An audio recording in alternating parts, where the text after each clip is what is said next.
Kaya ko na tayo. Scenes may not be suitable for very young audiences. Parental guidance is recommended. Ang programang ito ay naglalabas ng sensitibong eksena at impormasyon.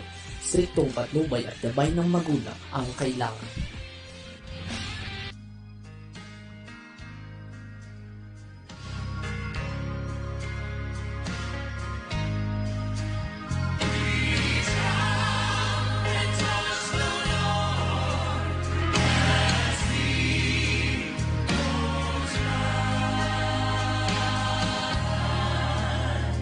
On that dark and stormy night, on the Sea of Galilee, the disciples were so fearful from the raging of the sea, when along those rushing waters, in the blackness of the night, walk the blessed Lord of glory, walk the Master and the Christ. And on the road of Jericho sat a blind man one day, for he heard that my Savior, he was passing by that way. Oh. Praise the Lord, mga kapatid. Magandang umaga po sa ating lahat. Amen. Happy Wednesday po sa atin. Hallelujah. Kamusta po ang lahat sa atin? It's good to be back po from last week na hindi niyo po ako nakasama sa ating programa, mga kapatid. Amen. But today, salamat sa Panginoon for the opportunity na muling maging kabahagi po ng programang ito, mga kapatid. Amen. So, yan, share po natin ang ating video sa araw na ito, mga kapatid, ang ating programa na Master's Touch sa ating mga kaibigan, sa ating mga mahal sa buhay, mga kapatid, sa ating mga pamilya na nangangailangan ng salita ng Panginoon sa araw na ito. Amen po. So, tayo po idadako sa ating pananalangin, mga kapatid. Amen. Hallelujah.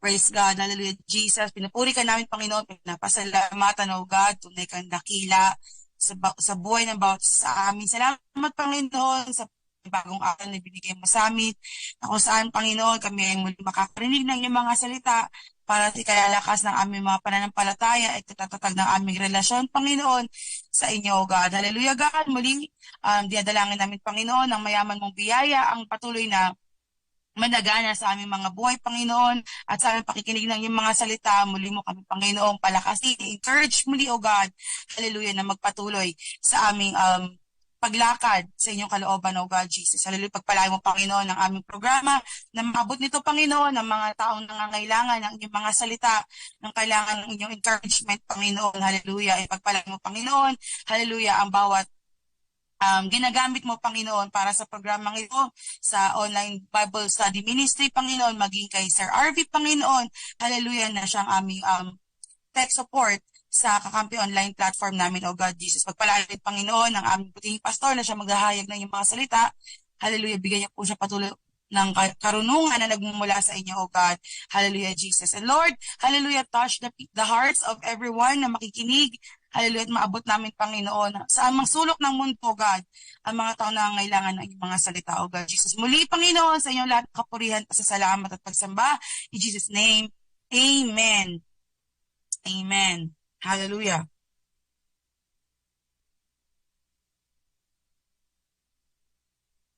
Ayan po, mga kapatid.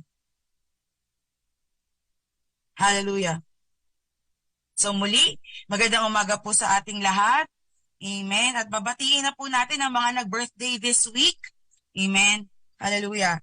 Ang babatiin ko lang, mga kapatid, yung mga lumipas na yung birthday ngayong week. Amen. Kasi sa Friday, meron pa naman tayong segment. So sa Friday na natin batiin yung iba nating mag-birthday.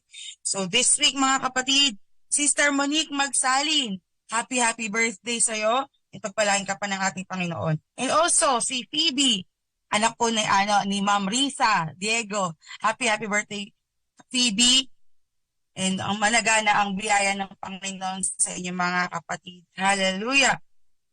Amen. So, sa mga bagong pasok, bagong join mga kapatid, happy Wednesday sa inyo. Amen. Hallelujah.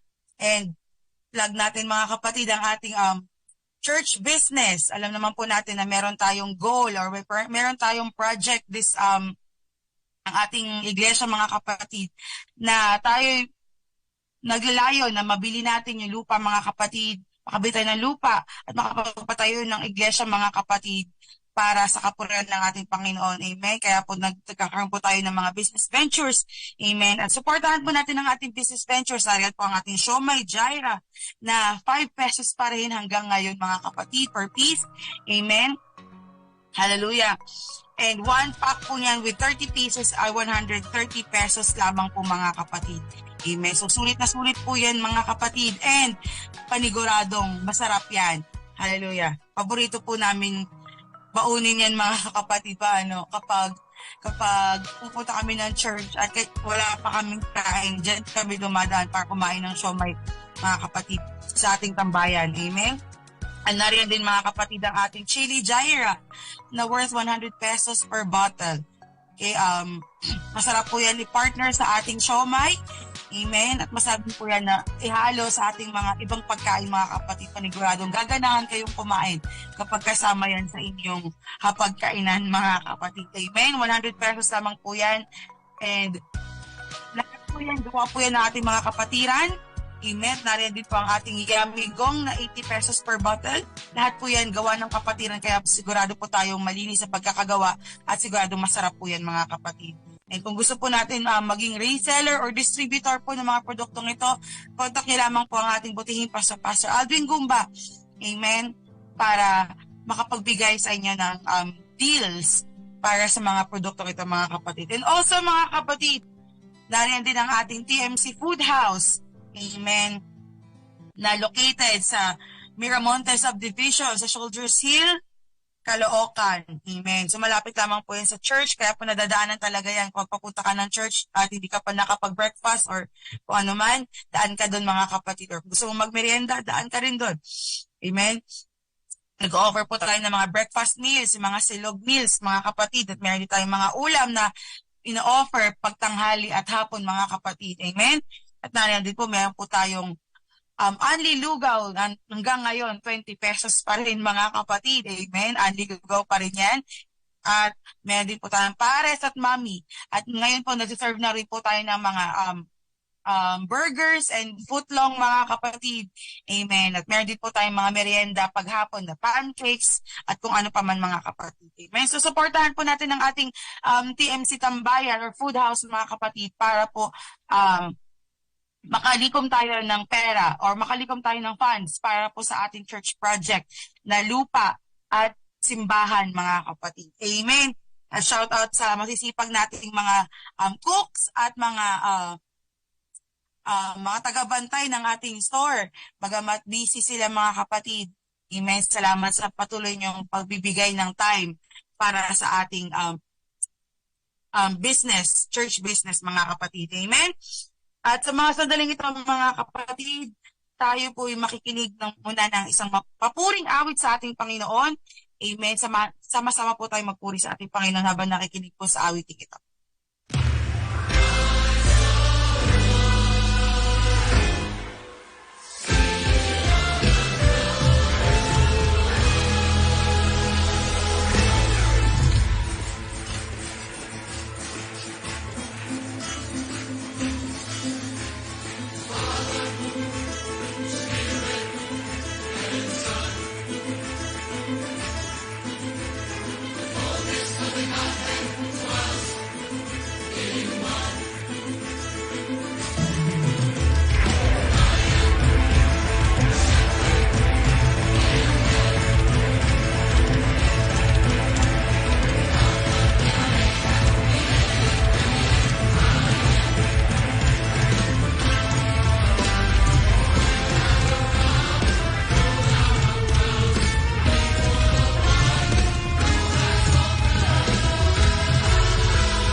Amen.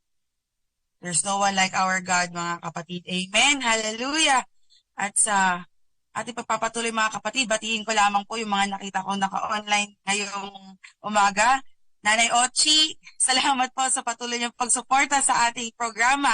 Amen. Sister Marisa, ating masipag na Zone 6 Assistant Leader. Amen. Salamat po sa inyong pag-tune in. Sister CJ, amen, ang ating head sa ating online Bible study ministry, mga kapatid. Sister Diane, amen. Sister Rose Ruizan, good morning po sa inyo, mga kapatid. Good morning, Nanay Emily Beso, amen. Masaya po tayo na magkakasama po tayo, amen, sa mga oras na ito para makinig ng salita ng Panginoon.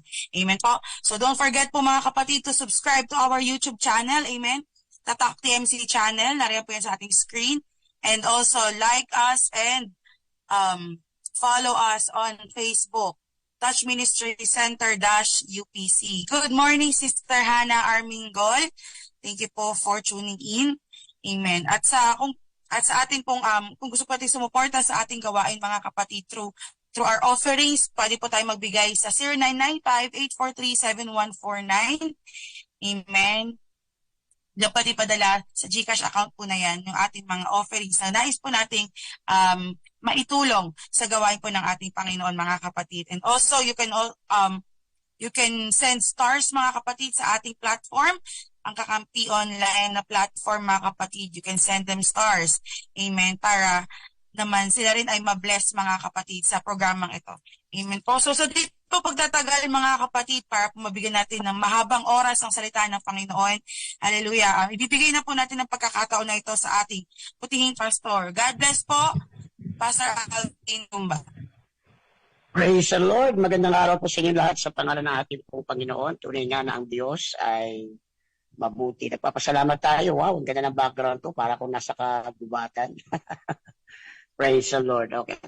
Hindi pala beach pala yung nakikita ko, no? Pero salamat sa Panginoon. Magkakulay yung ating suot sa yung background, Mother RV. Kaya okay lang, nabalik tayo sa church studio na lang natin para mas ngay balance ang kulay. So, kamusta na kayo, mga kapatid? Thank you, Sister Hani, for our able host, mga kapatid. Nagpapasalamat tayo na tayo muli ay nakapagsahing papawid upang sa gayong paglingkuran po ang Diyos at pangalawa ang ating mga kababayan sa pamamagitan ng makadiyos na pag-aaral po ng mga salita ng ating Panginoon. So tayo po muna ay darako sa salita po ng ating pong dakilang Diyos, naway ano man ang ating pangangailangan ay patuloy po nating maranasan katagpuin ng ating pong Panginoon. Praise the Lord.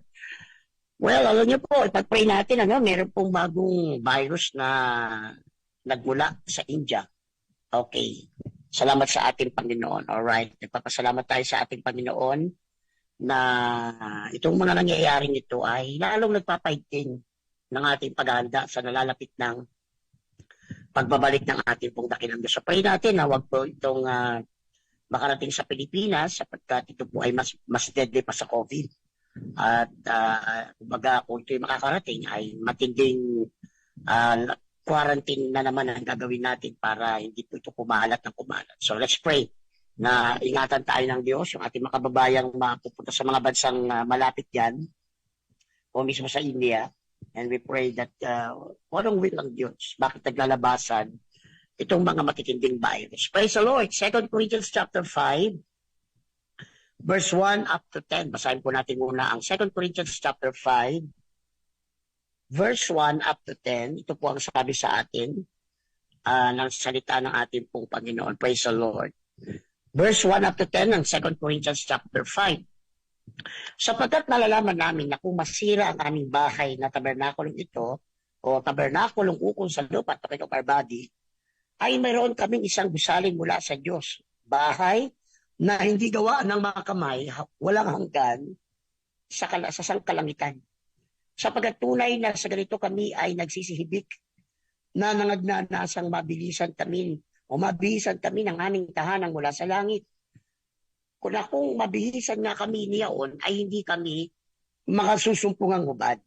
Sapagkat tunay na kaming nangasa tabernakulo nito ay nagsisihibik na nangabibigatan hindi sa ninanasa namin maging hubad, kundi ninanasan namin kami bihisan upang ang may kamatayan ay lamunin ng buhay. Ngayon ang gumawa sa amin ng bagay ding ito ay ang Diyos na nagbigay sa amin ng patotoo ng Espiritu. Kaya nga kami laging malakas ang loob at nalalaman namin samantalang kami ay nasa tahanan sa katawan ay wala kami sa harapan ng Panginoon.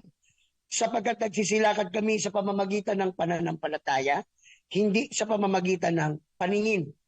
Na malakas ang loob namin ang sabi ko at ibig pa nga namin ang mawala sa katawan at mapasatahan na nakasama ng Panginoon. Kaya't ang amin namang pinagsisikapan maging sa tahanan man o di man ay maging kalugod-lugod kami sa Kanya. Verse 10, sabagat tayong lahat ay kinakailangan mahayag sa harapan ng hukuman ni Kristo upang tumanggap ang bawat isa ng mga bagay na ginawa sa pamamagitan ng katawan ayon sa ginawa niya, maging mabuti o masama. Purihin ang ating pong Panginoon. So tayo muna yung manalangin. Dakilang Diyos, pagpalain niyo po ang aming mga tagapakinig. At sa oras na ito, kami po ay merong nakikita sa aming unahan na lalo po nagpapaigting ng aming pong paghahanda sa nalalapit na pong pagbabalik mo, Diyos, sa aming panahon. Kaya nagpapasalamat kami, O Diyos. Minsan mo kami po ipaalalahanan. Minsan mo kami, O Diyos, ay kakausapin at salamat po sa iyong biyaya ngayong araw na amin pong idudulog sa iyo, amin pong ilalapit sa iyo, Panginoon. Tunay nga, O Diyos, na ikaw ang makapangyarihan sa lahat. Salamat po sa iyong biyaya. Mahal na mahal ka namin, Panginoon. Sa iyo lamang ang papuri, sa iyo lamang ang pagsamba. Dakilang Diyos sa buhay, itong aming dalangin, Panginoon namin Jesus. Amen at amen. Purihin ang ating pong Panginoon. So again, salamat po sa lahat ng ating mga nag-join sa ating pong palatuntunan at ang aming dalangin, mga kapatid, ay patuloy tayong makinabang sa biyaya po ng Diyos na ating pong nararanasan at ang pagpapala ng Diyos, mga kapatid, ay maranasan o ikakit kumilos sa atin. Good morning, Sister. Nakita ko si Sister Len de la Cruz Salonga. Pagpalain kayo ng Panginoon, bali Sister Dayan. And Sister Maria Salvador na yung bagang bigat yan po sa lugar ng Isabela. Praise the Lord. So salamat po sa inyo po patuloy na pagkatabay at pagsuporta ng ating pong palatuntunan. Purihin ng ating Diyos. Ngayong umaga, mga kapatid, ang ating pag-usapan ay pinamagatang The Christian Prospect. The Christian Prospect. Ano ba ang naiisip natin, mga kapatid, pag sinabing prospect? Diba? Pag sinabing prospect, diba, mga kapatid, yung possibility. Okay, ito, prospect ito. Maganda makausap natin si ganito. Mahilig ito sa usaping pangkabuhayan or mga business. Prospect natin yan na makasama natin. Praise God. Nais ko munang bigyan ng kahulugan ng word na prospect, mga kapatid, para maintindihan natin yung paggagamit nito sa ating lesson ngayong umaga. Again, ang ating mensahe ay pinamagatang The Christian Prospect. Amen. Pag sinabing prospect, mga kapatid, it means the possibility or likelihood of some future event occurring. Pag sinabing prospect, yung possibility o yung pangyayari na magaganap ay katulad ng ating iniisip or ating inaasahan. Kaya mahalagang maintindihan natin na tayong mga Kristiyano, meron tayong Christian prospect na yun ang inaasahan nating magaganap. Dahil yun din po yung sinabi ng ating pong dakilang Diyos. Praise the Lord. Hallelujah. Ngayon, paano ba ginagamit ang prospect sa sentences para mas maintindihan natin? Praise the Lord. Halimbawa, mga kabarid, the prospect of becoming friends again gives me hope. O yung maging, yung halimbawa, nagkaroon kayo ng pagkakaunawaan ng kaibigan at nag-effort kayong ma-restore. That is a prospect. Yan ay isang possibility to believe na muli kayong magiging magkaibigan. Ano pa? A consumer, a prospect is a consumer who I think would become a paying customer. It's another definition or use ng word na prospect. So yung nagtatanong, ano ba yung pagkain niyo dyan? Yan sa amin sa TMC Food House, madalas may nagtatanong muna ng pagkain. At pag nakapagtanong, saka sa mga pag-decide kung nasa kakain ba siya o hindi. So yung isang bagay na kakaiba. Praise the Lord. So ang isang prospect, mga kapatid, ay ano pa? Isang nag-a-apply ng trabaho at nang in-interview, yung katangian na hinanap natin sa employee ay nasa kanya. So he or she is considered a prospect. Praise the name of the Lord. Kaya ngayon, naintindihan ninyo, pag sinabing prospect, yung possibility na may mangyari, mamili ka, at yan ay pare-parang ibig sabihin ng prospect. Praise the Lord. Isang inaasang pangyayari na mangyayari sa ating pong punaso. Yan ang ibig sabihin ng prospect. Praise the Lord. Alam niyo po ba kung pag-usapan natin ang magiging kahinatnan ng mga di sumasampalataya sa Panginoon ay hindi maganda. Mga kabarid, the prospect of the unbeliever is a very solemn one.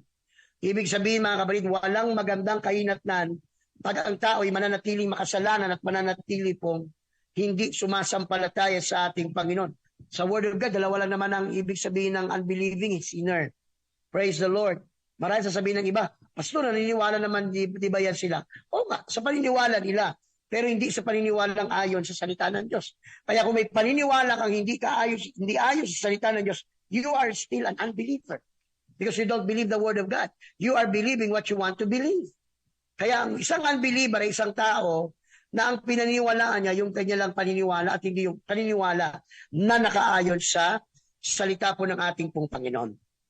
Ang salita po ng ating Diyos, hallelujah, bagamat nagsasabi na meron pong hindi magandang prospect or kalalagyan ang mga di mananampalataya, purihin ang ating Panginoon, tayo namang mga Kristiyano na, tayo namang mga mananampalataya na, ay merong magandang kahinatnan mga kapatid sa pagdating ng ating pong dakilang Diyos. Kaya tayong mga mananampalataya ay dapat pong magkaroon ng future o magkaroon po ng pagtingin sa ating pong hinaharap na merong palaging pag-asa sa biyaya po ng ating pong dakilang Diyos. Kaya malaga na sa ating paglilingkod sa ating Panginoon, huwag pong mawawala yung focus natin. Kanina when I woke up and then habang nag-devotion, my thoughts came to the word aim.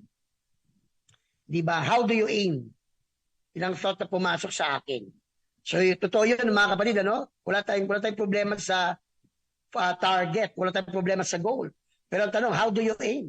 Paano mo natitiyak sa iyong sarili na yung pagdating mo o yung maabot mo yung iyong prospect o yung goal ay mangyayari?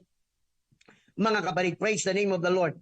Mga anak ng Diyos, makikita po natin yung kinatawag na contrast ng unbelieving at saka ng mga saved o yung mga ligtas na. Mga kapatid, tingnan niyo po mga anak ng Diyos.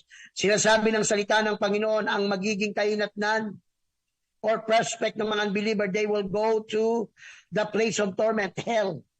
Ang impyerno po ang magiging pinakahuling hantungan ng mga hindi mananampalataya sa Panginoon. Kaya mahalagang maunawaan natin, hindi po basta-basta na tayo po ay makasalanan at wala tayong ginagawa, ay hindi tayo tatanggap ng karampatang kaparusahan. Habang tayo namang mga tunay na anak ng Diyos, God has prepared us a mansion in His kingdom or sa heaven. Kung paano ang mga unbeliever, mga kabalit ay nag-aantay at sila po mga anak ng Diyos ay dadalhin sa impyerno, ang mga ligtas naman ay dadalhin sa kanya pong presensya at doon sa kanyang kaharian. Sabi ko nga sa iyo, no, sa isang kwento, di ba, na-share ko po sa inyo, na merong isang bagong Kristiyano na nagkaroon ng struggle sa paglilingkod sa Diyos, na parang namimiss yung kanyang buhay sa libutan, pero gusto niya pa rin manatili sa Panginoon. And then, lumitaw ang dalawang spirito, ang spirito ng Diyos, ang anghel, at ang spirito ng masama, ang diablo. Mga kapatid, sige, sabi niya, para hindi ka mahirapan, ipapakita namin sa iyo ang mga lugar na pupuntahan at ikaw ang magpasa, hindi kami magagalit. Sa isang kumpas ng kamay, parang ganyan, ay napunta siya, yung Kristiyano na yon sa langit. At ang una niya napansin, napakatahimik sa langit. Parang napakalungkot dito sa langit. May napakatahimik, pero maganda rito. Hindi mamaya-maya, sige, gusto mo makita ang impyerno? Sige, sa isang kumpas uli ng kanyang daliri, ay naroon na sila sa impyerno. At maya-maya, pagdating na doon, abay, kakaiba, parang disco. Merong strobe light na umiikot, makulay. Merong mga demonyo na i-entertain pagkatapos ang mga tao doon parang they appear to be happy, and then merong DJ na demonyo rin. At pagkatapos ay may musika, this. Di ba? Parang ganun ang senaryo. Parang masaya rito sa impyerno. Kaya lang, sa langit, maganda sana. Kaya lang, parang tahimik. Alam ko na kung saan ako pupunta. Nakapagpasya na ako. Gusto ko sa impyerno. Pagkumpas ng daliri ng impyerno, nakita na lang niya ang kanyang sarili. Nasa apoy at asupre at nagsimulang masunog ang kanyang katawan. Ang sabi niya, bakit ganoon? Hindi ito yung nakita ko kanina. Ang nakita ko kanina parang ang saya-saya. Sabi ng demonyo, hindi ka namin dinaya. Yung nakita mo kanina promo. Di ba mga kabalit? No? Ito'y kwento lang pero yun ang totoo. when the world pictures sin, pag ang kasalanan o sanlibutan ay inilarawan, o ang diablo inilarawan ng kasalanan, parang okay lang. Parang masaya. Pero sa kabila ng saya na yon, ay hindi sasabihin na ikaw ay mawawalay sa Diyos, mawawalay ka sa masama mo sa buhay, and you will be tormented sa hell, sa habang buhay. Forever, in all eternity, pahihirapan ka mga kapatid. Kaya hindi maganda ang prospect ng kalalagyan ng mga makasalanan. Di ba rin sabihin nyo kami na tinatakot namin kayo, mas maganda nang matakot na kayo ngayon kaya sa huli ng lahat, pero nandun na kayo sa dagat-dagatang apoy. Pinapaalalanan ko po, hindi maganda ang kalalagyan ng mga unbeliever. Hindi po magiging maganda ang kalalagyan ng mga backslider. Pag hindi kayo bumalik mga kapatid, kayo po ay dadalhin at paparusahan doon sa place of torment. Nakakatakot yung mga sinisikil ang kanilang puso para maglingkod sa tunay na Panginoon. Sabi ko nga mga kapatid, sige lang, magmatigas kayo. Pag dumating ang kaparusahan ng Diyos, walang tigas-tigas doon. Huli na ang lahat, kahit umiyak ka na, kahit humingi ka ng tawad, huli na kaya mga kapatid, if you are listening to the Message Touch program today, it is because God loves you. Ito'y dahil mahal ka ng Panginoon, ito'y dahil gusto ng Panginoon na ikaw ay makapaganda at makita mo ang iyong sarili sa harapan ng ating Panginoon. I tell you, there is hell. Bagamat ang ating mensahe will not focus on hell, I tell you, there is hell. Merong impyerno mga kapatid, nakahinat na ng tao, kaya tayo ay pinapangaralan, tayo po ay pinaalalahanan, mga kapatid, upang sa gayon, tayo po ay hindi sumapit doon. Sabi ko nga sa inyo, lahat ng harang ginawa ng Panginoon para hindi ka makarating doon. Nagdala siya ng mga mangangaral, nagdala siya ng mga taong nagmamalasakit sa iyo, pumatok sila sa pintuan. Tulad ngayon, ako nangangaral sa inyo ng salita ng Diyos, ito'y paraan ng Diyos para katukin tayo. Gusto niyang harangin, amen, ang iyong pagpunta sa kadagat-dagatang apoy. Kaya nga kung ikaw ay mahal mo ang iyong kaluluwa, ikaw ay dapat makinig sa salita ng Diyos at ikaw ay tumalikod sa ginagawa mong kasalanan. Purihin ang ating pong dakilang Diyos. Hallelujah. Good morning, Sister Caroline. Good morning, Sister Nerissa, Brother Eman, and Sister Lisa, and Sister Lani, and Sister Rosa. Pagpalain po kayo ng ating pong Panginoon. Praise God! Ngayon, tingnan natin ang sinasabi ng what is the Christian's prospect? Ano ba yung inaasahan natin at yun ang pinangako ng Diyos na siyang mararanasan natin sa ating buhay, purihin ng Panginoon. Now, meron kayong dapat makita sa realidad ng paglilingkod sa Panginoon na habang tayo po ay nandito at namumuhay sa mundong ibabaw, we shall continually be surrounded by sin. Palagi po tayong merong pong possibility at temptation na magkasala, mga kabarid. At habang nandito pa rin tayo sa kalupaan, we shall experience, amen, trials and sufferings. Yan po ang realidad ng buhay ng tao because of the fallen because of the fallen nature of man o yung pagkakasala ng ating unang mga magulang. Ito ang meron sa mundo. Kaya nga mga kapatid, nasa atin talaga yung pag-iingat, pagiling sa Diyos, na huwag tayong mapunta sa ganung kalalagyan. Pero whether we like it or not, minsan at madalas, pinapayagan ng Diyos na dumaan po tayo sa mga trials at dumaan din sa mga paghihirap or suffering in the form of sickness, in the form of ang daming needs, wala tayong financial capability. Ang hirap kaya, ang daming babayaran, tapos wala kang pambayad. Amen. Dagdagan pa po yung suffering because of Christ. Na tayo inuusig ng mga taong hindi naunawaan yung paglilingkod natin sa ating Panginoong Diyos. Kaya malagang maintindihan po natin, it is by the grace of God na nakakaya natin at nalalagpasan natin ang ganitong mga pagkakataon. Pero ako'y naniniwala, sabi ko nga lahat ng trials, kapag ito po'y napagtagumpayan natin, amen, you will pass the test, you will pass the trials, then ang susunod, graduation. Ang susunod, pagpapala ng ating Panginoon. I have never seen Christians na na-overcome ng trials. Why? God has already promised in 1 Corinthians 10:13 na walang pagsubok na ibinigay ng Diyos na hindi natin kaya. Kaya kung dumaranas tayo ng pagsubok ngayon, na parang sabi mo, parang hindi ata ako nakapagpapahinga, parang hindi pa nga tapos yung isang trial, dumating na naman. Isa lang ibig sabihin, kasi nakita ng Diyos na lagi mong naipapasa ang trial sa iyong buhay. Alam niyo mga kabalit, sometimes God allows trials for us to be strong. God allows trials para ma-develop yung ating character. Sabi ko nga yung mga sanay sa hirap at yung hirap na overcome, pag dumating ang matitinding mga bagay sa buhay, hindi na sila apektado. Why? Sapagat mga anak ng Diyos, sila po ay ready na. Sanay na sila. Alam na nila, trained na silang mag-response sa kanila pong mga sitwasyon. Praise the Lord. Kaya tayong mga mananampalataya, meron tayong palaging glorious prospect. Palagi tayong merong magandang pananaw na pwedeng mangyari sa atin na naglilingkod sa Panginoon. Ipinapaalala ko sa lahat, mga kabalig, God promise, kung dadaan man tayo sa lilim ng kamatayan or the valley of death, God will be with us. Di ba gandang malaman yan pag dumaan tayo sa ganyang sitwasyon? Alam natin kaagad na ang Diyos ay nakahandang samahan tayo at tayo po'y ilagpas doon. Sometimes God allows us na dumaan doon, pero kasama natin siya. Sometimes hindi tayo iniiwas ang Diyos sa trials. Hindi tayo iniiwas ang Diyos sa mga problema. Pero ito magandang balita. Kapag tayo po ay lumapit sa ating Panginoon, walang duda mga anak ng Diyos, sasamahan tayo ng ating Panginoon. Kaya we could never be alone. We should never feel alone sa mga trials ng buhay na meron tayo. Sapagat ang Diyos ay nangako, I will be with you even unto the end of the world. Kaya bakit ka matatakot? Bakit ka mangangamba kung alam mo na yung Diyos na pinaglilingkuran natin, kailanman ay hindi tayo pinababayaan? O purihin. Purihin ang ating dakilang Diyos. Hallelujah, glory to God. Kaya malagang maintindihan natin, mga anak ng Diyos, ang biyaya ng Panginoon ay sumasapat sa atin na lumalapit sa Panginoon. Basahin ko po ang 2 Corinthians 12:9. Dito mababasa natin yung sapat na biyaya ng ating Diyos. Sino niyo? 2 Corinthians 12:9, sabi ng salita ng ating Panginoon, at siya'y nagsabi sa akin, ang aking biyaya ay sapat na sa iyo, sapagat ang aking kapangyarihan ay nagiging sakdal sa kahinaan. Kaya bagkus akong magmamapuri na may malaking galak sa aking kahinaan upang mananawa sa akin ang kapangyarihan ng Panginoon. Diba? Bago po ito sinabi ni Pablo, mga kapatid, ay humingi kasi si Pablo ng makatlong beses about a thorn in the flesh in the Bible. Ang tawag doon ay thorn in the flesh. Marami pong theory ang mga theologian tungkol dyan, either ito daw ay isang sakit.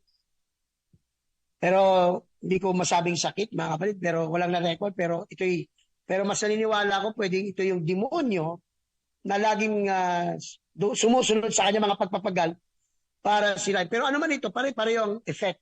Nagsasuffer siya. Siya po ay natotorment, mga kapatid. Praise the Lord. Pero alam nyo, sabi niya, 3 beses ko itong hiniling. Tungkol dito, makaitlo akong nanalangin sa Panginoon upang ilayo ito sa akin. Pero ang sabi ng Diyos sa kanya, ang aking biyaya ay sapat na sa iyo. Kaya kapatid ko, ikay nakikinig ngayong umaga, alam mong marami kang problema, ang dami kang trials, at buhay ka pa, at araw-araw nakakagising ka, it is a sign that God's grace is sufficient for you. Kung nakayanan mo isang linggong walang masyadong budget, walang masyadong pananalapi, you can survive by the grace of God. You will be sustained by the Lord. At itong matindi, sa panahon ng kahinaan mo, doon mo nakikita ang kapangyarihan ng Diyos. Praise the Lord. Kumbaga, mga kapatid, yung lakas mo na pangtao na ubos na, doon mo makikita yung kapangyarihan ng Diyos. Amen, na o-overshadow sa iyo. Kaya nagtataka, paano ko kaya nakaya yung isang buwang kapaguran? Paano ko kaya nakaya yung isang linggong battle? At babalik tayo, it is because of the grace, the sufficient grace of God. Kaya kung tayo po'y nakikinig ngayong umaga, mga kapatid, at marami kang pinagdaraanan, isa lang ibig sabihin yan, ikaw ay nakaranas ng sufficient grace ng ating pong Panginoon. Kaya kung tayo po'y nasa kalagitnaan ng mga pagsubok, suffering, amen, let the grace of God, amen, take its effect. Yan ang bagay na huwag mawawala na prospect ng Kristiyano. Kapag may pagsubok, andyan ang Diyos. Kapag may kahirapan, andyan ang Diyos. At pag naipasa natin ang lahat ng kapagsubukan, amen, reward will come. Blessings will come. Promotions will come. Mga kapatid, ang salita ng Diyos ay nagpauna sa atin ng ilan sa mga bagay na atin pong inaasang mananagumpay na po tayo. Alright? So, mga testing, mga trials, suffering, may maganda tayong prospect, we will be overcomers. Praise the Lord. So ngayon, simulan na po natin mga kapatid, dahil ito po yung mahaba-haba. Meron pong 7 prospect or possible na event na mangyayari sa ating unahan, sa mga parang, are you ready? Number 1, the Christian looks forward to the return of the Lord Jesus Christ. Amen. Hallelujah. Isa po yan sa dakilang pag-asa nating lahat, mga kapatid, and that is the coming of our Lord Jesus Christ. Yung bang hindi mo nga alam kung kailan siya darating, it brings you, sir, excitement. Diba? Minsan may mga umuwing OFW na hindi nila sinasabi kung kailan sila uwi to surprise their loved ones. Ilang beses na po ako nakapanood ng mga MyReal, mga YouTube, amen, na yung anak nila, lalo katatapos lamang nga po ng pandemic, ay umuwi ng biglaan para surprisein ang kanilang magulang, halimbawa nagbe-birthday, nagwe-wedding anniversary. Amen. Pagkatapos nagdi-disguise sila, either waiter sila o ano mga kanilang lugar na pagdadausan, and look at the happiness of their parents or their loved ones nang makita nilang umuwi na po ang kanilang anak. How much more tayo? Sabik na tayong makita ang ating pong dakilang Diyos. Sabik na tayong matunghayan ang nalalapit na pagbabalik ng ating Panginoon. At katulad ng ating sinabi, dalawang bagay ang dapat nating makita. Na merong dalawang maliligayang mga tao o mga types of people that are happy when Jesus will return. Number one, yung mga dead in Christ. Yung mga namatay kay Kristo na nasa Abraham's bosom, they will be resurrected back with a new body and then dadalhin tayo sa langit. Pangalawa, yung mga nanatili, yung mga nagpatuloy na Kristiyano sa kabila ng maraming trials, maraming mahirap, maraming persecution, this second type of believers, sila po, mga kapatid, ay kukunin din na sabay-sabay tayong akit sa langit. Mga kapatid, the number one prospect that all believers should be excited, mga kapatid, ay ang pagparito ng ating pong dakilang Diyos. Mahalaga po itong maintindihan po natin na malaki pong mangyayari kapag siya po ay muling bumalik. The coming of the Lord should bring us great hope. Ang pagbabalik ng Panginoon ay dapat magdala sa atin ng grabing pag-asa sa ating lahat. Basahin ko po, mga kapatid, ang sinasabi ng 1 Thessalonians chapter 4 verse 18. 1 Thessalonians chapter 4 verse number 18, ganito po ang sabi sa atin ng Biblia. Kaya't mga aliwan kayo sa isa't isa ng mga salitang ito. The truth or the prospect of the Lord coming very soon is what we call a comforting hope. Nagbibigay, mga kapatid, ng aliw yung ating malaman na ang Panginoon ay babalik na. Ano pa, mga kapatid? Sa 1 John 3:3, 1 John chapter 3 verse 3, ito naman ang dulot na mabuti ng pagbabalik ng ating pong Panginoong Diyos. At sino mang mayroon, ito po, 1 John 3:3, at sino mang mayroon ng pag-asang ito sa Kanya, ay naglilinis sa Kanyang sarili gaya naman niyang malinis. Yung alam mo na dadating ang Panginoon, lalo mong iingatan ang buhay mo. And because Jesus will come anytime, wala pong timetable, wala pong date, kailangan araw-araw ready ka. Kaya mga kapatid, magandang ugali bago matulog, magpatawad tayo, minita ng tawad sa Diyos for us to be prepared. Mali natin habang natutulog ka ng rapture. Diba? Ang ganda. Ano yun? Isang bagay po sasabihin ko sa inyo. When the trumpet sounds, ang makakarinig lang ng pagtunog ng trumpeta yung mararapture. Hindi po lahat. Maririnig ito ng mga patay kay Kristo at maririnig ito ng mga buhay at nanatili. Hindi ito maririnig ng mga unbeliever. Hindi ito maririnig ng mga sinner. Hindi ito maririnig ng mga backslider. Kasi nga wala na silang spiritual awareness. Tayong mga Kristiyano, maririnig natin ang pagtunog ng trumpeta. And when the trumpet sounds, boom, the dead in Christ will rise first. Bibigyan sila ng bagong katawan. Tayo namang mga buhay na natili sa Panginoon. Ayon dito, mga kapatid, ang sino mang may pag-asa nito, patungkol sa kanyang pagbabalik ay naglilinis sa kanyang sarili, gaya naman niyang malinis na. Kumbaga, kahit sa isip niya malinis na siya, o banal na siya, lalo pa siyang nagpapakabanal at nagpapakalinis. So every day, we should make it a point. Kailangan matiyak natin na tayo po'y namumuhay na ng matuwid. Dapat nga at this time, we are very careful on our spiritual standing sa Lord. Mga kapatid, lahat ng paraan para tayo po'y italikod sa Diyos, gagawin ng dyablo. Dapat at this time, wag na tayong mahulog sa mga kasalanang ginagawa lamang ng hindi kilala ang Panginoon.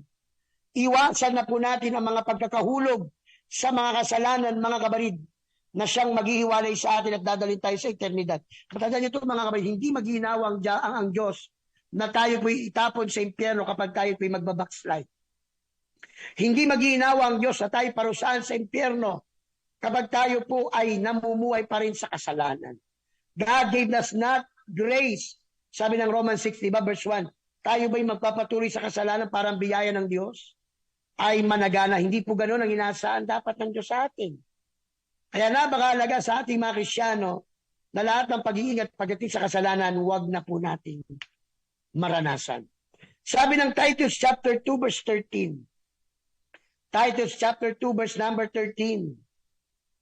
Nahintayin niya ang mapalad na pag-asa at ang pagpapakita ng kaluwalhatian ng ating dakilang Diyos at tagapagligtas na si Hesus Kristo. So maliwanag, mga kapatid, sa salita ng ating pong dakilang Diyos na itong pagdating ng Panginoon ay nagdadala ng mapagpalang pag-asa. Sabi ko nga sa inyo, mga kapatid, pagdating ng sa pagbabalik ng Panginoon, dalawa po ang iiyak. Yes, sa unang araw may iiyak muna. And after that, papawiin na ng Panginoon ating mga lupa. May mga iiyak sa langit sapagat sa isipan nila, hindi sila malalangit. Pero dahil po sila po yung nagpakumbaba, nagsisi, nakapasok sila sa langit. So yun ang unang iyak, nakapasok ka sa langit dahil sa biyaya ng Diyos. Alam mo kung anong relasyon mo sa Panginoon mga kapatid. Alam niyo yung parable tungkol doon sa mga inupahan. Makikita nyo, it doesn't matter kung one day ka nag-repent. Kahit nga ilang oras lang. If you really repent to the sin. Basta baptize ka, basta ka-filled ka ng Holy Ghost, nag-backslide ka. Kahit ilang segundo lang, nagpakumbaba ka, then you can be raptured anytime. Kaya nga, bilis-bilisan na natin ang pagbabalik loob. Bilis-bilisan na natin ang pagsisisi. Why? Because when the trumpet sound, ang bilis lang, wala na tayo rito. Hallelujah. So the coming of the Lord is a blessed hope. Kaya again, ang prospect ng bawat Kristyano is the return of our Lord Jesus Christ. Pangalawa, ang pagbabalik ng ating Panginoon ay isa na namang prospect because God will reign. Ang Diyos ay mag-aari na dapat ay dati na po niyang ginawa. Nung panahon pa lamang ni Hebat Adan, sabi ko nga sa inyo, nung panahon ni Hebat Adan, kung ang tao lang sana ay nanatili sa layunin ng ating Panginoon, abay ang mga anak ng Diyos ay walang gagawin kundi maglingkod na lamang. Wala tayong bubungkaling lupa, pero kakain tayo. At yung pinagpitasan na putas o na puno, pagbalik mo may bunga na naman. Because God is the farmer, God is the husbandman. Mga kabalit, praise the Lord. Magkakaroon ng dakilang mga pagbabago pag dumating ang ating pong dakilang Diyos. Sabi ko nga sa inyo, sa physical lang tayo nahihirapan. Pero sa spiritual, buong-buo ang ating pong katawan. Praise the Lord. Kaya pagdating ng ating Panginoon, lahat ng may karamdaman, lahat ng may mga discomfort sa katawan, God will return our bodies sa kanyang original na kalalagyan. Isang katawang hindi nagkakasakit. Isang katawan na walang putol. Kung tayo pinaoperahan, tayo pinaputulan ng bagay ng katawan, by operation, natanggalan ng malagang vital organs sa loob ng ating katawan, everything will be returned. Lahat yan ay ibabalik po ng ating pong dakilang Diyos. Praise the name of the Lord. Kaya napakaganda itong pangyayari nito. Our Christian prospect is when God returns and changes our bodies. Now ito na. The Christian looks forward to the reunion with and the recognition of our loved ones. Mapalad ang pangapamilyang pare-parehong Kristiyano na naglilingkod because someday we will have a great reunion doon sa piling ng ating pong dakilang Diyos. Kaya mapalad ang buong pamilyang naglilingkod na sa Panginoon. At kung mamatay man ang sino man sa atin, ay magkikita-kita po tayo doon sa langit. Kaya sa ating Kristiyano, wala po tayong goodbyes, meron lang good night. Sa Christian life, wala pong goodbyes. Ang lahat ay good night. Why? Sandali lang tayong di magkikita. But when we wake up in the glory time, tayo po ay makakasama na ng ating mga, yung hirap, diba? It's not easy to lose a loved one. Ako, wala na yung tatay ko, ang nanay ko, wala na rin. But I thank God before sila po'y nakakilala na sa Panginoon. Kaya alam ko, pagdating doon sa langit, makikita ko tatay ko at nanay ko. Amen. Alam nyo, sa Bible, makikita po natin, pagdating sa langit, may memories pa rin tayo. O kung ano yung previous life natin sa lupa, at kung ano tayo doon sa ating kapatid. Sa langit, hindi na po tayo mag-asawa. Sa langit, hindi na po tayo magkapatid. Sa laman, pero tayo po'y pare-parehong lingkod na po ng ating dakilang Diyos. But still, we will remember who we are sa ating dating buhay sa lupang ito. Amen. Lahat tayo nananabik. Namimiss natin ang ating mga namayapang mahal sa buhay. But still, mga kabalig, magkaroon tayo ng pag-asa. Makikita po natin yung ating mahal sa buhay doon. Yung nga lang, kung hindi mananampalataya ang ating mga mahal sa buhay, alam natin, hindi na natin sila tuluyang makikita. They will be foreverly, hallelujah, tormented doon sa hell o sa dagat-dagatang apoy. Maliwanag po sa salita ng Diyos na makikita at makikilala natin ang ating mga namayapang mahal sa buhay pag nagsama-sama tayo sa rapture. Let's read 1 Corinthians 13:12. 1 Corinthians 13:12. Pakinggan niyo po ang sabi ng salita ng Diyos. Praise the Lord. Sabi ng 13:12 ng 1 Corinthians, sapagkat ngayon malabo tayong nakakakita sa isang salamin, ngunit pagkatapos ay makikita natin sa mukhaan. Ngayon nakikilala ko ng bagya, ngunit pagkatapos ay makikilala ko ng gaya naman ng pagkakilala sa akin. So pagdating natin sa presensya ng Diyos, may memories pa rin tayo ng buhay natin dati. It will not be erased. Alright? Sa pagbabalik ng ating Panginoon, makikita natin ang mga loved ones natin. Ano pa po? Philippians 3:21. Philippians 3:21, ganito po ang sabi sa atin ng banal na kasulatan. Hallelujah! Na siyang magbabago ng katawan ng ating pagkamababa upang maging katulad ng katawan ng kanyang kaluwalhatian ayon sa paggawa na maipagkaloob niya sa lahat ng mga bagay sa kanya. So siya na po ang magbabago ng katawan. Pero hindi sinabi magbabago ng isipan.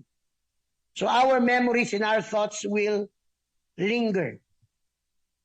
Maalala mo yung mga mahal mo sa buhay, maalala mo yung mga kapatid mo kay Kristo. Ako as pastor, maalala ko kayo na inalagaan ko ng matagal na panahon. Diba? Pero ang maganda lang, wala natin, yung alaala natin will not bring pain anymore because you are now in a place na kung saan ikaw ay paliligayahin ng Panginoon. Well, yun yung part na aking gustong ganap na maranasan. Yung sa piling ba ng Panginoon, na kahit maalala mo yung mga pangit na nangyari sa buhay mo, wala kang lungkot, hindi ka manginginig dahil maalala mo yung trauma. No. But when you're in the kingdom of heaven, nandun na tayo sa karya ng langit. Mga kapatid, walang pain, walang painful thoughts ang muli nating mararanasan. Maalala, pero wala na yung pain. Wala na yung iyak. Wala na yung lungkot. Pangapat, the Christian looks forward to a future but of unclouded rejoicing. Ayon sa salita ng Diyos, pag nandun na tayo, walang duda, araw-araw for all eternity na tayo ay magiging maligaya at masaya. Sa ngayon, dito sa lupang ibabaw, maganda tayo dahil nandito pa tayo. Dito mararanasan lagi natin ang sorrow, disappointment, iiyak tayo from time to time, may separation magaganap, may sickness at even death. Pero sabi ko nga, hindi yan ang buhay na tinalaga ng Diyos para sa atin. Lahat yan malalagpasan natin. Pag nakapasok na tayo sa langit, all these things will pass away. And there, ang ating mga luha ay papawiin ng Panginoon. Basahin natin ang Revelation 21:4. Revelation 21 verse 4, sabi ng Biblia ganito. At papahirin niya, talking about God, ang bawat luha sa kanilang mga mata. At hindi na magkakaroon ng kamatayan, hindi na magkakaroon pa ng dalamhati, o pananambitan man, o ng hirap man, ang mga bagay ng una ay naparang na. Wow! Sabi ko nga sa inyo, unang araw natin sa langit, iiyak pa tayo. Iiyak pa tayo. Pero after that, the first day, God will wipe away our tears. Di ba ang gandang senaryo yun, no? Na yung ibang tao ang nagpapahin. Parang isang nanay na pinapataan ng kanyang, o tahan na, dito na si Lana. O tahan na, dito na si Daddy. Mga kapatid, dito sa mundo, maraming iyakan, maraming kalungkutan, maraming disappointment. Pero sa piling ng Diyos, lahat yun tatanggalin ng Panginoon. Kaya, why sin? Bakit ka magkakasala? Kung dito pa lang sa physical na buhay, magdudusa ka, tapos sa kabilang buhay, tuloy-tuloy. Kaya, it's not worth it. Di bali ng pagtawanan tayo dahil hindi tayo gumagawa ng kasalanan o umiiwas tayo sa kasalanan. Basta habang buhay naman natin kasama ang Panginoon. Kaysa malaya nga natin nagagawa ang ating kasalanan, ang ating gusto. Pero habang buhay naman tayong may hiwalay sa Panginoon. O ang bilis ng oras, mga kapatid. Hallelujah! Pero alam niyo kung ano talaga ang magpapasaya sa atin. Now, sa aming mga mananampalataya, sa aming mga pastor, merong kagalakang na hindi po kayang bayaran ng anumang pera. And that is the joy of seeing you in the presence of the Lord. Basahin ko po ang 1 Thessalonians chapter 2 verse 9. Alam niyo, walang pastor na mayroon pong tupang mawala. Walang pastor na gusto niya na yung tupang pinagkatiwala sa kanya mabackslide. Kaya nga grabing effort ng church para ipag-pray tayo, dalawin tayo, paalalahanan tayo kahit masakit. Dahil ayaw ng Diyos, magkawalay tayo pagdating doon sa laki. Kaya ang pinakakagalakan ng pastor, if God gave me 200 plus saints na nga po bantayan at i-feed, I hope pagdating sa langit, 200 plus pa rin kayo. Pakinggan ninyo ang sinasabi ng 1 Thessalonians 2:19. Sapagkat ano ang aming pag-asa, o katuwaan, o putong na ipinagmamapuri, hindi baga kayo rin sa harapan ng ating Panginoong Jesucristo sa kanyang pagparito. That is, leaders, mentors, ito ang ating kagalakan na yung inaalagaan natin, tinuturuan natin pagdating ng rapture, kasama natin sila sa langit. Wala nang greater reward ang magpapasaya sa atin kundi ang makita na ito ay totoong nangyayari. O, bilisan natin ng konti. Panglima, the Christian looks forward to receiving a reward. Grabe, pili ka lang. Gusto mo ng crowns? Mga kapatid, tuloy natin ito bukas sa ating mentoring ng 9 o'clock. Wala tayong time. Pero ang grabing rewards. Sabi ko nga sa iyo, kung isipin mo yung daming gatimpala ng Diyos, okay lang mag-suffer. Okay lang umiwas sa kasalanan. Pagdating ng ating Panginoon, the Christian looks forward to accept new responsibilities. Sabi ko nga sa inyo, mga kapatid, lahat ng ating pagpapagal may karampatang reward. At yung iba, makakaranas tumabi mismo sa kanan ng Diyos. Wow! How does God will do it? Sa dami ng believer, malay natin, sa isang dulang, kaya pong magkasya ang 12. Hindi natin alam. Pero ang mahalaga, sinasabi ko sa iyo, pagdating sa langit, may bago tayong gagawin. Pagbaba ng langit, the 1,000 millennial reign of Christ, tayo po'y maghahari kasama ng Kaya mga kapatid, huwag natin pagpalit ang kaligtasan sa pansamantalang kaligayahan. Yan po ang gustong ilarawan ng kaaway, yung maging masaya ang feeling mo, ang sarap ng pakiramdam mo, pero hindi pinapakita ng diablo kapalit ng kasalanan ginawa natin. Mawawala. Kaya di baling wala na tayong layang gawin ng kasalanan. Basta sigurado, kapiling tayo o kapiling natin ang ating dakila. Purihin ang ating pong Panginoon. Palapakan ng Diyos. Purihin ang ating pong Panginoon. Again, ito pong prospect na to na ating pinag-uusapan ngayong umaga. Naway, ito ang mag-drive sa atin para lalong magpakabanal, para lalong magpakasikap. And yes, kapag dumating ang sufferings, trials, kakapusan, remember the promise of God, my grace is sufficient for you. Tiisin mo yan, malalagpasan mo yan. Hindi laging may problema. Hindi pa laging may iyak. Maraming panahon ng pagtatagumpay. Purihin ang ating Panginoon. Tayo po sama-samang manalangin.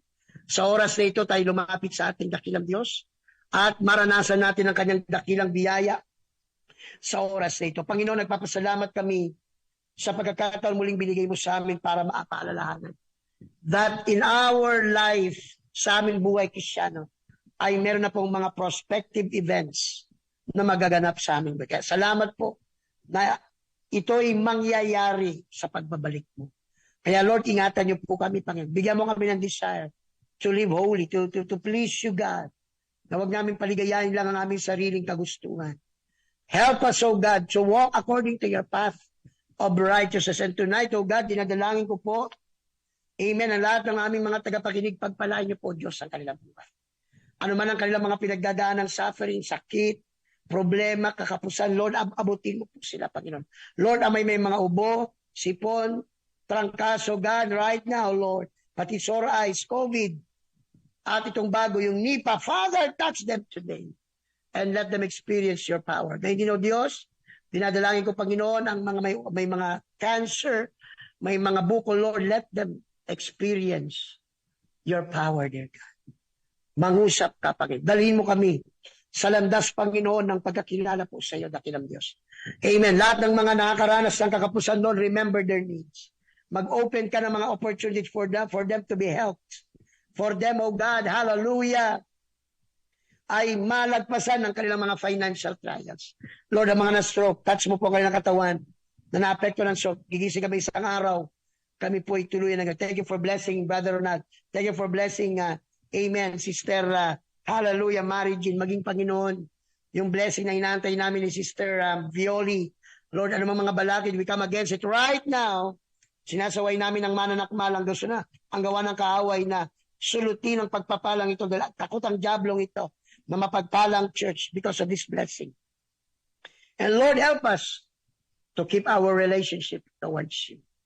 Turuan mo kami palagi, Panginoon, na palaging maglingkod ng tapat para sa kaluwalhatian ng iyong banal na pangalan. Again, salamat po, Diyos, sa araw na ito. Mahal na mahal ka namin, O Diyos. Tanggapin mo aming pagpupuri. Tanggapin mo aming pagsamba. Wala kaming ibang nais. Kundi ang maparangalan ka at maibigay sa iyo ang karampatang pagpupuri. Kaya salamat po ulit. Mahal na mahal ka namin, O Diyos. Sa ilamang lahat ng papuri pa sa salamat, Panginoon namin, Jesus. Amen and amen. We claim it, O God. We claim it, O God. Praise the Lord. So, tayo po'y dumako na po sa pagtatapos ng ating pong gawain. Gaway ang pagpapala ng Diyos ay dumating sa ating lahat. Remember, Jesus saves, heals, bless, because Jesus. Yes. God bless you. Midweek natin mamayang gabi. Pagpalain po kayo ng ating. Come on, somebody shout breakthrough!